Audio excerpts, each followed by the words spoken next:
আসসালামু আলাইকুম প্রিয় দর্শক, অন্য মঞ্চের আলাপ চাইতায় আপনাদের সকলকে আমন্ত্রণ জানাচ্ছি। তারেক জিয়ার উন্নতি সন্ধ্যার পর মোমবাতি, তাসের কার্ড টেক্কা, টিক্কার পোলা তারেক্কা। এটা কিন্তু আমার স্লোগান না, একটা ভিডিওর কমেন্ট বক্সে আমি এই স্লোগানটা পাইছি। স্লোগানটা দেখে আমার মনে হয়েছে অনেক ইউনিক স্লোগান, আপনাদেরকে শোনানো উচিত, সেই জন্য বললাম। আরেকবার আপনাদেরকে বলি, তারেক জিয়ার উন্নতি সন্ধ্যার পর মোমবাতি, তাসের কার্ড টেক্কা, টিক্কার পোলা তারেক্কা। মানুষ তো এমনি এমনি এইসব স্লোগান দেয় না, তাই না? লোডশেডিং এর নতুন রেকর্ড করেছে তারেক রহমানের সরকার। রোববারে সারা দেশে বিদ্যুতের ঘাটতি ছিল ৩,৭৫৭ মেগাওয়াট। বোঝেন তাইলে? খাম্বা আছে, কারেন্ট নাই, তারেক জিয়ার হুঁশ নাই। গতকাল সুনামগঞ্জে দেখলাম বিদ্যুৎ নিয়ে সাধারণ জনগণ আগুন জ্বালিয়ে প্রতিবাদ করছে, অশ্লীল সব স্লোগান দিচ্ছে।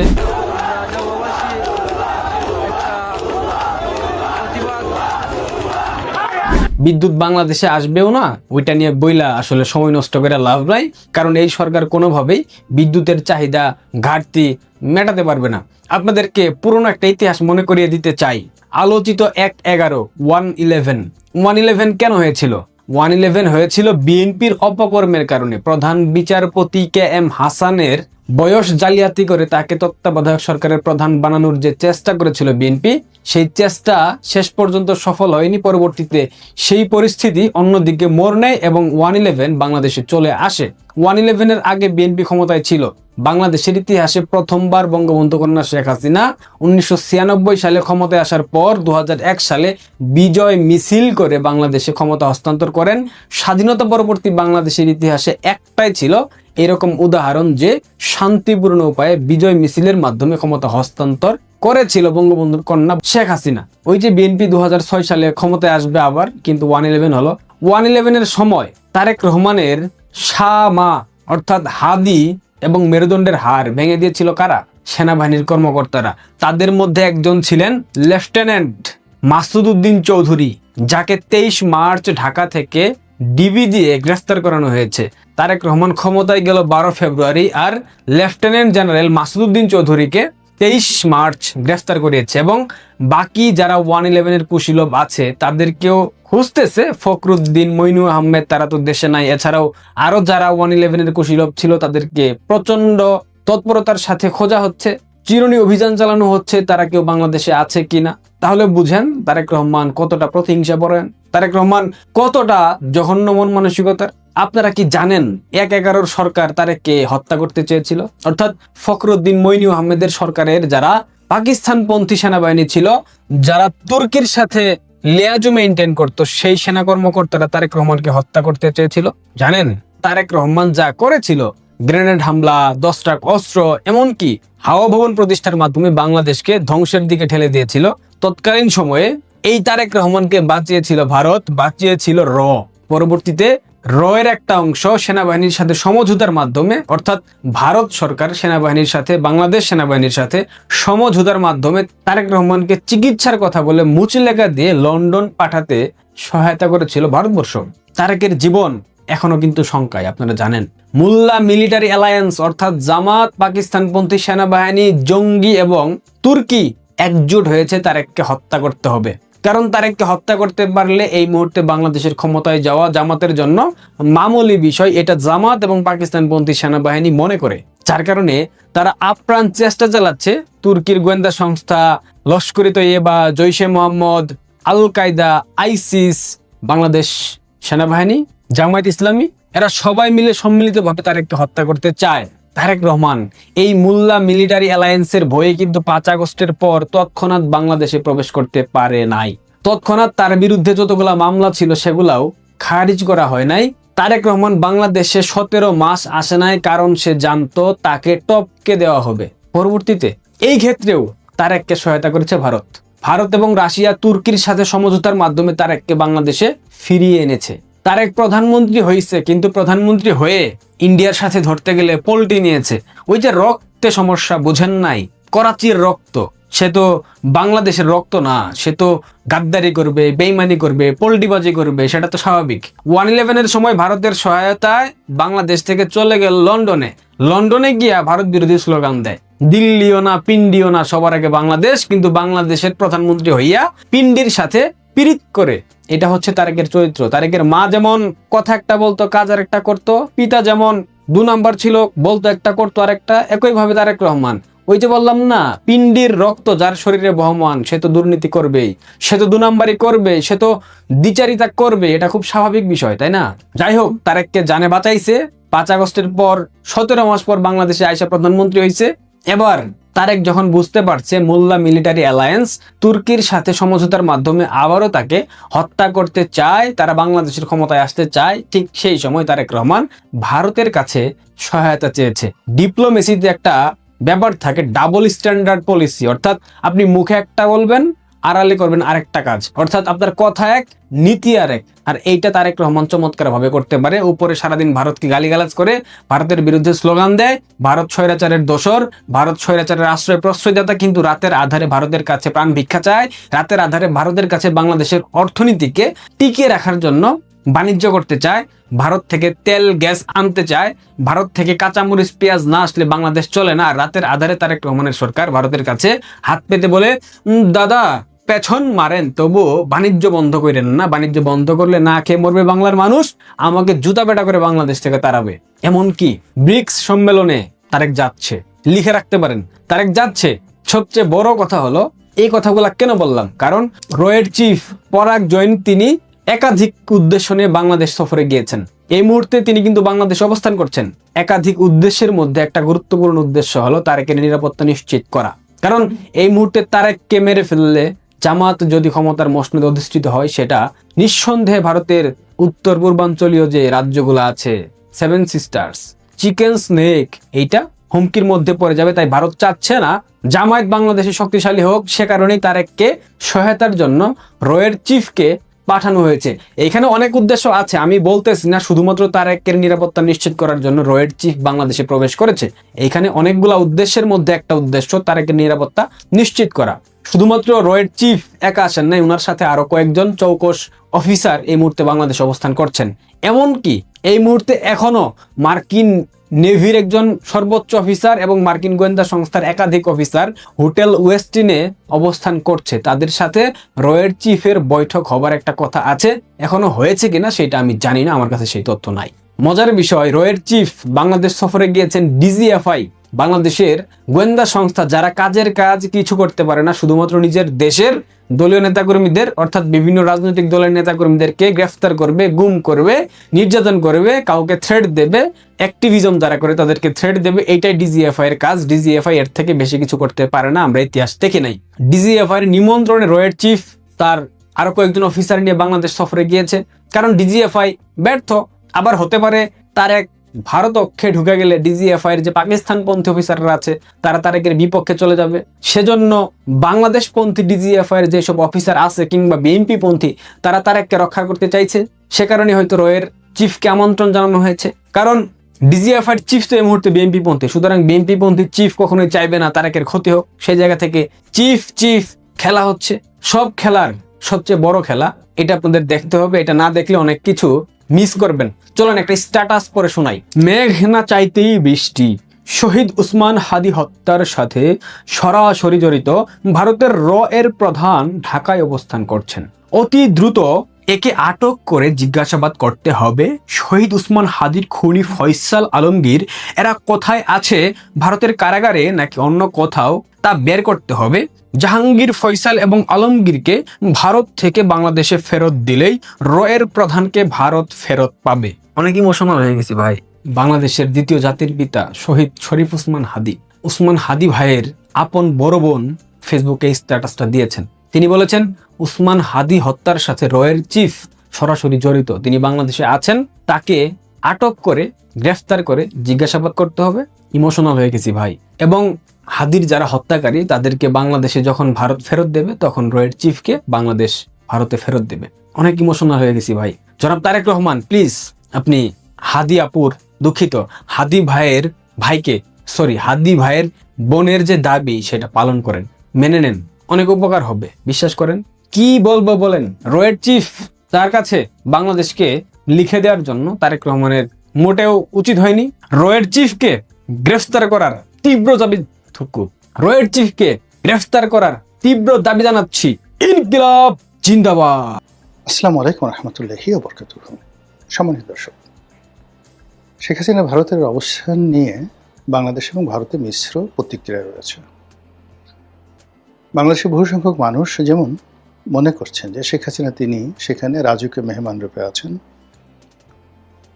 তাকে প্রোটেকশন দেওয়া, তার পক্ষ অবলম্বন করে এবং তার নিরাপত্তা নিশ্চিত করা সহ আগামীতে তিনি যেন তার রাজনীতির যে অধিকার ফিরে পান, সম্মান মর্যাদা ফিরে পান এবং বাংলাদেশের রাষ্ট্র ক্ষমতায় ফিরতে পারেন, এই জন্য রাষ্ট্রীয়ভাবে ভারত সর্বোচ্চ শক্তি নিয়োগ করবে, বিনিয়োগ করবে এবং তারা সেই চেষ্টা তদবির করবে।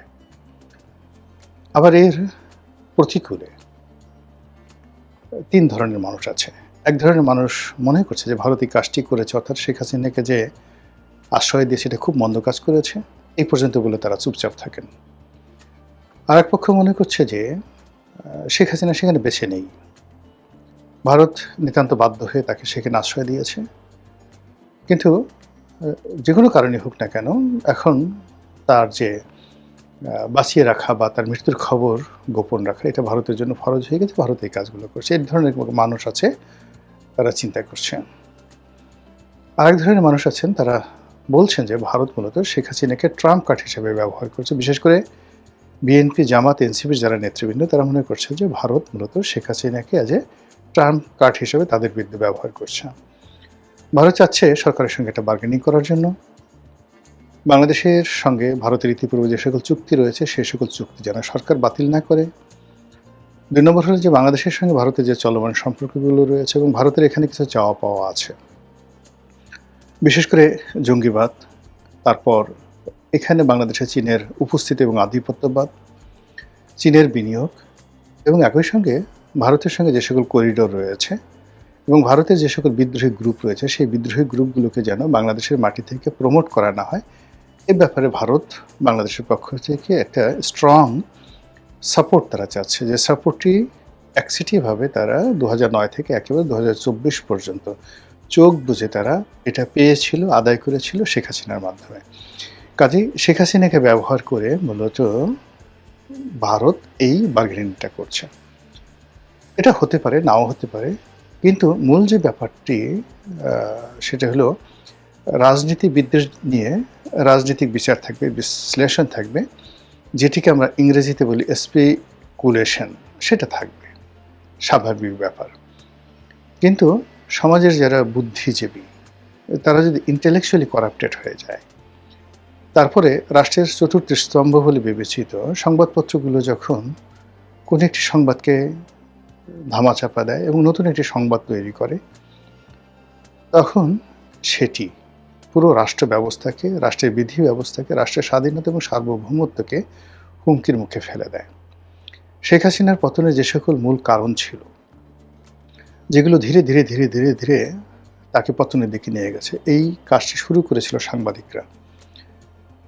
তার পক্ষে নানা রকম ন্যারেটিভ তৈরি করত, তাকে জ্ঞানী, মহাজ্ঞানী, পৃথিবীর শ্রেষ্ঠ, সৎ, সবচেয়ে বেশি পরিশ্রমী, নানা রকম উপাধি, মানে এক সপ্তাহ পর পর নিত্য নতুন উপাধি সাংবাদিকরা তাকে না দেওয়া পর্যন্ত তাদের ঘুম হারাম হয়ে যেত।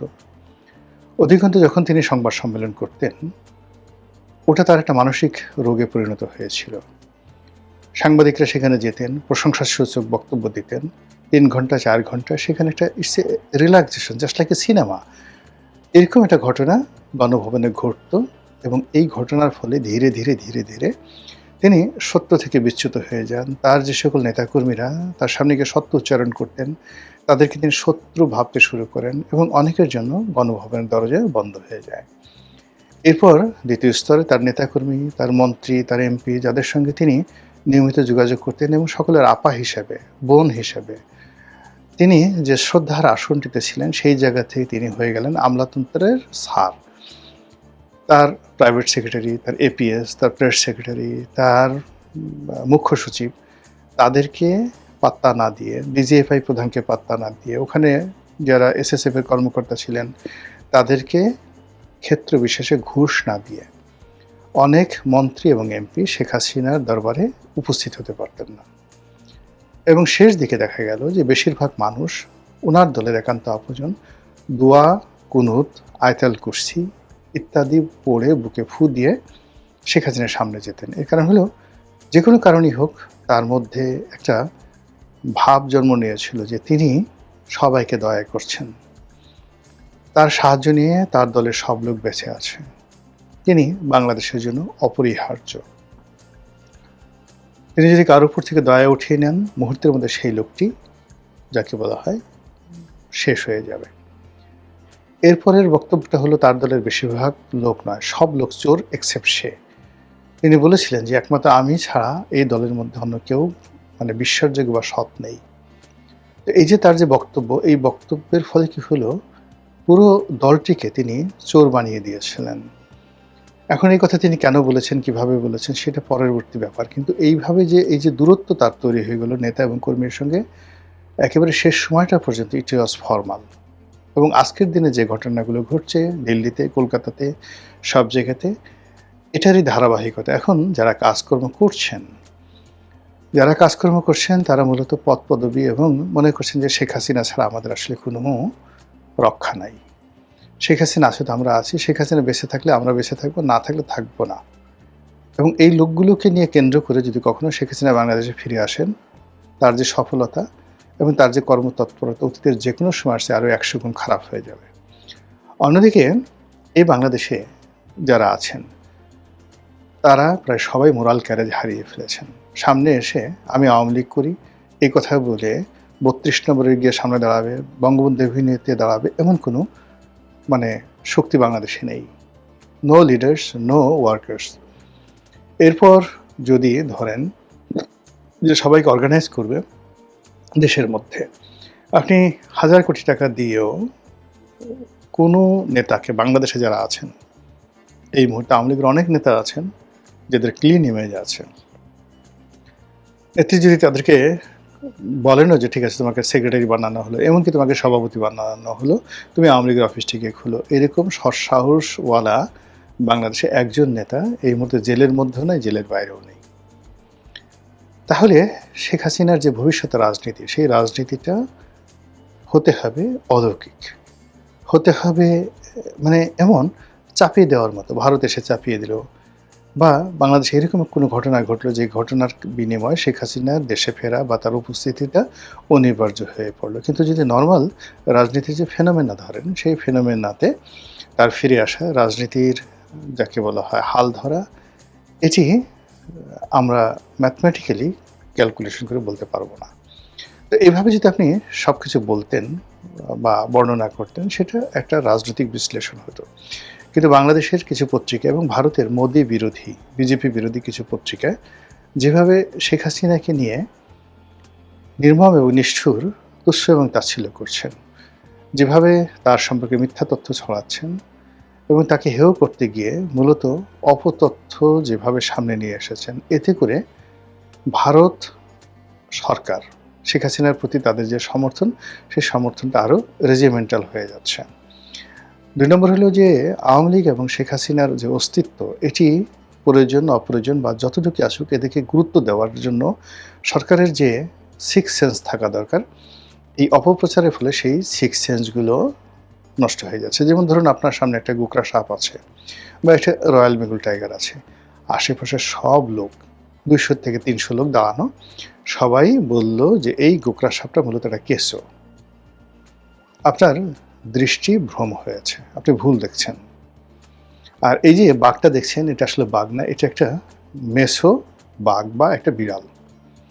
এভাবে 200-300 লোক যদি বারবার বলতে থাকে, একটা সময় আপনি বিভ্রান্ত হয়ে যাবেন এবং আপনার কাছে মনে হবে আসলে ওটা কেঁচো বা আসলে ওটা মেসো বাঘ বা একটা বিড়াল।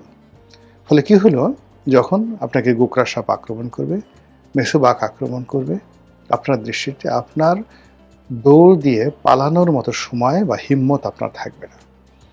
তো এই ক্ষেত্রে যেটা হচ্ছে, শেখ হাসিনার জামানাতেও এই যে যারা বৈষম্য বিরোধী আন্দোলন করেছে, কিংবা বিএনপি, জামাত, তাদের যে শক্তিমত্তা, পুরো জিনিসটিকে মানে শূন্য করে দিয়ে তার দলের নেতা কর্মী একেবারে শেষ সময় পর্যন্ত পুলিশ, ছাত্রলীগ থেকে শুরু করে যুবলীগ সবাই বুঝিয়েছে যে এটা কোনো সমস্যাই নেই আপা, কোনো সমস্যা না, 100% সব কিছু আমাদের নিয়ন্ত্রণে আছে। এমনকি যখন তাকে হেলিকপ্টার উঠিয়ে দেওয়া হয়েছে তখন হয়তো বলা হয়েছে বিভিন্ন জায়গা থেকে, আপনি জাস্ট 24 ঘন্টার মধ্যে আপনি ফিরে আসবেন, আমরা জাস্ট পরিস্থিতি সামাল দিয়ে 24 ঘন্টা পরে আপনাকে আবার নিয়ে আসছি। এইরকম একটা ইলিউশনের মধ্যে রাষ্ট্র ক্ষমতা যিনি থাকেন তাকে যখন রাখা হয় তখন আলটিমেটলি তার পতন অনিবার্য হয়ে পড়ে। বর্তমান বিএনপি সরকার এবং সেই বিএনপি সরকারের প্রধান জনাব তারেক রহমান, তারা গত 17 বছর ধরে বিভিন্ন কারণে বঞ্চিত, অবহেলিত এবং তথ্য বিভ্রাটে তারা আক্রান্ত। তারেক রহমান সাহেব লন্ডনে ছিলেন, তার বেশিরভাগ কিচেন ক্যাবিনেটের লোকজন লন্ডনে ছিলেন। বাংলাদেশে যারা ছিলেন প্রায় সবারই মেরুদণ্ডের সমস্যা আছে, তাদের যাকে বলা হয় সাইকোলজিক্যাল প্রবলেম আছে। এর কারণে 17টি বছর ধরে অর্থনৈতিকভাবে তারা পঙ্গু হয়ে পড়েছিলেন, সামাজিকভাবে তারা অপদস্থ হয়েছেন এবং জেল, জুলুম, হত্যা, হুলিয়া, গুম ইত্যাদির মাধ্যমে তাদেরকে এমন একটা মানসিক অবস্থার মধ্যে ফেলে দেওয়া হয়েছে যে এই সরকারের পতনের পর, মানে আওয়ামী লীগ সরকারের পতনের পর কি হলো, যখন এই ছাত্ররা বিজয়ী হলো তখন বড় বড় বিএনপির নেতা তারা আবেগে কেঁদে দিয়েছিলেন, ভেউ ভেউ ভেউ ভেউ করে শিশুর মতো তারা কেঁদে দিয়েছিলেন। সেই কান্নার দৃশ্যগুলো দেখেন। তো যখনই একটা পুরুষ বা একটা নেতা এভাবে কাঁদে, ইট মিনস সে ইমব্যালেন্সড হয়ে যায়। এখন সেই ইমব্যালেন্স, ধরেন একটা গাড়ি আছে বা একটা ঘড়ি আছে বা যে কোনো একটা যন্ত্র আছে, সেই যন্ত্রটা যখন এলোমেলো হয়ে যায়, আপনি তাকে যতই রিপেয়ার করেন না কেন, সে আর আগের অবস্থাতে, নতুন অবস্থাতে ফিরে যায় না। তো বিএনপির নতুন প্রাণ তৈরি হবে হয়তো আরও 10 বছর পরে, কিন্তু পুরনো যে প্রাণগুলো রয়েছে সেই পুরনোগুলোর প্রাণ এটা যদি গাড়ির সঙ্গে তুলনা করি, তার সিবি জয়েন্ট প্রবলেম হয়ে গেছে, সাসপেনশনে প্রবলেম হয়ে গেছে, তার স্টিয়ারিংয়ে প্রবলেম হয়ে গেছে, বল বিয়ারিংয়ে প্রবলেম হয়ে গেছে, টায়ার নাই, তারপর শেষে চাকার অবস্থা, চাকা টাল হয়ে গেছে, সিটগুলোতে সব মানে মানে উই পোকা ধরেছে। এই অবস্থাতে আপনি দীর্ঘ পথ পাড়ি দিবেন সেই গাড়িতে করে, এটা অসম্ভব একটা বিষয়। তো এই যখন বাস্তব অবস্থা, সেই বাস্তব অবস্থায় প্রায় সব জায়গাতেই রিপেয়ারমেন্ট দরকার। সেই রিপেয়ারমেন্ট না করে আমাদের যে পত্রপত্রিকাগুলো যে প্রচার করছে যে না 2045 সন পর্যন্ত, 50 সন পর্যন্ত তারেক রহমান সাহেব ক্ষমতায় থাকবেন, তারপর জুবাইদুর রহমান, তারপর জাইমা রহমান, 100 বছরের একটা মাস্টার প্ল্যান আলটিমেটলি করে দেওয়া হয়ে গেছে। এবং শেখ হাসিনার জমানাতে যে সকল সাংবাদিকরা ছিলেন তারা যে নির্বুদ্ধিতা নিয়ে, তারা যে গোবর মার্কা বুদ্ধি নিয়ে, আমরা বলি মাথায় গোবর ভরা, কাউডাং, ওর মাথায় ঘেলু বলতে কিছু নয়, পুরোটাই কাউডাং। তো শেখ হাসিনার জামানাতে যদি কাউডাংয়ের পার্সেন্টেজ, অর্থাৎ মাথার মধ্যে যে নিউরন আছে, রক্ত আছে, মাংস আছে, মস্তিষ্ক আর যে চর্বি আছে 90% চর্বি, তো সেখানে যদি অ্যাটলিস্ট শেখ হাসিনার জামানাতে 50% কাউডাং থাকে, মানে গোবর থাকে, এখন 99% কাউডাং রয়ে গেছে যারা এই সরকারকে অন্ধভাবে সমর্থন করছেন। সরকারকে যে সমস্ত লোকজন বাংলাদেশে বা দেশের বাইরে সমর্থন করছেন, এরা প্রায় সবাই মানসিকভাবে বিক্ষুব্ধ, অস্থির, তাদের মধ্যে হতাশা আছে এবং যেটাকে ইন্টেলেকচুয়ালি করাপ্টেড বলা হয়। বুদ্ধিবৃত্তির দিক থেকে তারা অসৎ, তারা বিএনপিকে ভালোবেসে নয়, তাদের প্রতিদ্বন্দ্বী, অপছন্দের মানুষ হয়তো পদপদবি পেয়েছে, এখন তারা পদপদবি পায়নি কিন্তু প্রফেশনে আছে, ওই জায়গায় থেকে তারা এমন কিছু ন্যারেটিভ তৈরি করছে যে ন্যারেটিভের ফলে বিএনপির আসলে আলটিমেটলি ক্ষয়ক্ষতি হবে। তারা এমন কিছু ন্যারেটিভ তৈরি করছে যে ন্যারেটিভের ফলে শেখ হাসিনার ক্ষমতা আরও বাড়বে, শেখ হাসিনার সঙ্গে ভারতের সম্পর্ক আরও বেড়ে যাবে এবং শেখ হাসিনাকে ভারতের কাছে অনিবার্য করে তুলবে। মূল খবরে আসি, বক্তব্য শেষ করব। মূল খবর হলো, পত্রপত্রিকাগুলো বলার চেষ্টা করছে যে শেখ হাসিনা এখন ভারতের জন্য লায়াবিলিটিস, নরেন্দ্র মোদীর জন্য লায়াবিলিটিস, তাকে তৃতীয় দেশে, চতুর্থ দেশে পাঠানোর জন্য তারা পাগল হয়ে গেছে এবং তারা যে কোনো সময় বাংলাদেশে যদি তাকে হ্যান্ডক্যাপ পরিয়ে বাংলাদেশে অ্যারেস্ট করে তারেক রহমান সরকারের কাছে হস্তান্তর করে, এতে ওই যে সরকার সমর্থক যে সকল পত্রপত্রিকা রয়েছে তারা আশ্চর্য হবে না। এর কারণ হলো যে ভারত কেবলমাত্র কমার্শিয়ালি ভায়াবল এবং মানে হলেই শেখ হাসিনাকে হস্তান্তর করবে। কিন্তু বাস্তবতা হলো যে বাংলাদেশের সঙ্গে ভারতের যদি সম্পর্ক ধরেন সেই বহুকাল ধরে, এমনকি বঙ্গবন্ধুর জামানাতে ভারত কিন্তু সবসময় একটা ক্যারেক্টারিস্টিক্স বজায় রেখেছে। বাংলাদেশ দখল করার যদি তাদের পরিকল্পনা থাকতো তারা 1971 সালে করতে পারত। বাংলাদেশ দখলের পরিকল্পনা থাকলে তারা 1975 সালের 16ই আগস্ট করতে পারত। বাংলাদেশ দখল করার যদি তাদের চেষ্টা থাকতো তারা ইভেন এই যে মানে আগস্ট মাসের 5 তারিখ বা 6 তারিখে তারা সেই কাজটি করতে পারত। আপনি যদি বাংলাদেশে ভারতীয় মিলিটারি 6 তারিখে আসতো, শেখ হাসিনা চলে গেছে, এরপর যদি তারা আসতো, আপনি কি করতেন বলেন? যুদ্ধ করার সাথে আপনার খুব উপায় ছিল না, কিন্তু ওই মুহূর্তে পুলিশের মিলিটারির যে অবস্থা ছিল, সেক্ষেত্রে কারা যুদ্ধ করতো? আমাদের আর্মস কোথায় ছিল? অ্যামুনিশন কোথায় ছিল? কিন্তু ভারত এই জিনিসগুলো আসলে কখনোই চেষ্টা করেনি। ভারত শেখ হাসিনাকে আশ্রয় দিয়েছে, তার সঙ্গে সঙ্গে তারা রাষ্ট্রীয় পর্যায়ে বাংলাদেশের জনগণের সাথে সম্পর্ক স্থাপন, রাষ্ট্রীয় পর্যায়ে বাংলাদেশের সঙ্গে সম্পর্ক স্থাপনের পাশাপাশি বিএনপির সাথে সম্পর্ক স্থাপন এবং দৈনন্দিন কর্মকাণ্ড চালিয়ে নেওয়ার জন্য যা যা করা দরকার সেই জিনিসগুলো কিন্তু করে যাচ্ছে। এখন এগুলোকে ম্যাটেরিয়ালাইজ করার জন্য যে ডিপ্লোম্যাটিক নলেজ দরকার, ডিপ্লোম্যাটিক এফোর্ট দরকার এবং একই সঙ্গে সঙ্গে আন্তরিকতা দরকার। সেই জিনিসগুলো সরকার বা সরকারের যারা মিডিয়া রয়েছে বা সরকার সমর্থিত যে সকল বুদ্ধিজীবী রয়েছে তারা সেই কাজগুলো না করে ভারত এবং বাংলাদেশের মধ্যে যেন বিষ তৈরি হয়, বিএনপির সাথে যেন ভারতের সম্পর্ক নষ্ট হয়ে যায়, এই জন্য তারা প্রাণান্ত চেষ্টা করে যাচ্ছে, যার ফলে আলটিমেটলি বাংলাদেশের জন্য কোনো ভালো ফলাফল আগামীতে অপেক্ষা করছে বলে আমার কাছে মনে হচ্ছে না। মহান আল্লাহ আমাদের সবাইকে হেদায়েত দান করুন এবং হেফাজত করুন। আসসালামু আলাইকুম ওয়া রাহমাতুল্লাহি ওয়া বারাকাতুহু।